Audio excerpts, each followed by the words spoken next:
सर्दियों की ठंडी रात थी। रात के 3:15 बज रहे थे। बाहर तेज बारिश और तूफान था। कबीर अपने 14वीं मंजिल के फ्लैट में अकेला लैपटॉप पर काम कर रहा था। तभी अचानक दरवाजे पर हल्की दस्तक हुई। खट खट खट। कबीर चौंक गया। इतनी रात को कौन हो सकता है?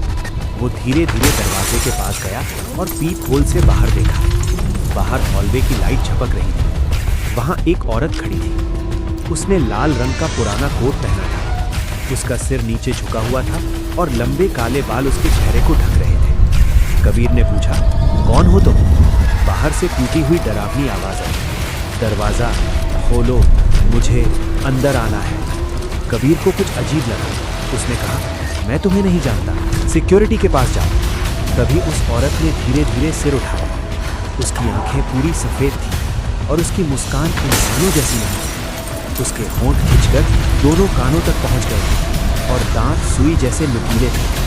कबीर डरकर पीछे हट गया। तभी उसके फोन पर सिक्योरिटी गार्ड का कॉल आया। गार्ड कांपती आवाज में बोला, सर, सीसीटीवी में आपके दरवाजे के बाहर कोई नहीं।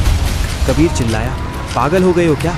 वो अभी भी बाहर खड़ी है। गार्ड रोते हुए बोला, सर, वो दरवाजे पर नहीं है, वो आपकी बालकनी की खिड़की पर बाहर से चिपकी हुई है।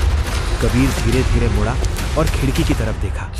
तभी बिजली कड़की और उसने देखा वही औरत छिपकली की तरह कांच पर उल्टी चिपकी हुई थी और उसकी भयानक मुस्कान सीधे कबीर को देख रही थी।